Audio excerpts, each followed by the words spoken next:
បាទជំរាបសួរបងប្អូនទាំងអស់គ្នាហ្នឹងហើយបងប្អូនណាសម្រាប់ទៅលើម៉ូតូប្រើប្រព័ន្ធ PGM-FI ប្រព័ន្ធប៊ិចសាំងបងប្អូនណានៅពេលដែលយើងធ្វើការបើកកង្តាក់សោយើងតែងតែឃើញសញ្ញាភ្លើងពណ៌លឿងនេះវាលូតហើយបានវាបាត់ទៅវិញនៅក្នុងពេលហ្នឹងបងប្អូនម៉ាញ៉េតូឬក៏ ECM ECU វាកំពុងតែធ្វើការគណនាទៅលើ sensor ផ្សេងៗហើយជាមួយនឹង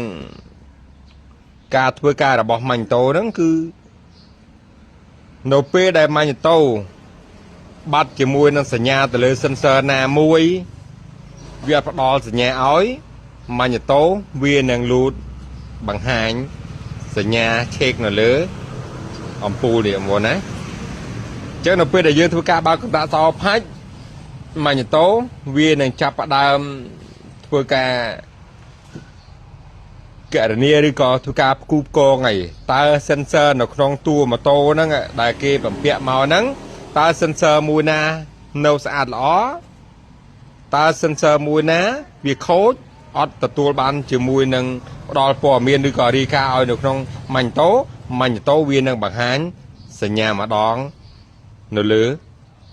ដបឡូឬក៏សញ្ញានេះមានន័យថាវានឹងបង្ហាញមកសារជាថ្មីអញ្ចឹងបើសិនជានៅពេលដែលយើងបើកសោនៅក្នុងប្រព័ន្ធ sensor ទាំងអស់ sensor ធ្វើការបានល្អអត់មានដាច់ខ្សែអត់មានរលុងដុយអត់មានឡើងស្នាំ sensor នៅល្អស្អាតហើយផ្ដល់ព័ត៌មានរាយការណ៍បានល្អវានឹងលូតបាត់ទៅវិញ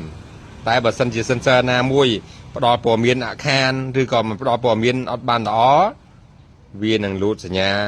ឆេកនេះឲ្យយើងរាប់ឬក៏ឲ្យម្ចាស់ម៉ូតូហ្នឹងគឺចាប់ដើមយកទៅជាងគេថាធ្វើការជួសជុលអញ្ចឹងចាំមើលយើងបើកគ្នាបឹបឃើញទេវាបាត់ទៅវិញហើយឃើញទេអញ្ចឹងមានន័យថានៅពេលដែលយើងធ្វើការបើកកង្តាក់សោ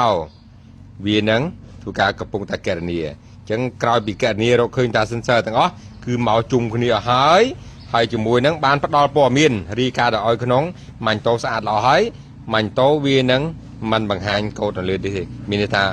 វាអត់បង្ហាញកូដទេតែបើសិនជា sensor មួយណាធ្វើឲ្យការបានល្អ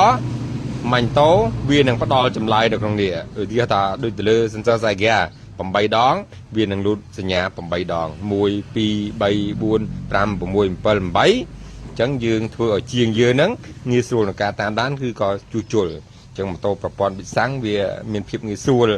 ឬក៏វាផ្ដល់ជាសញ្ញាឲ្យយើងដឹង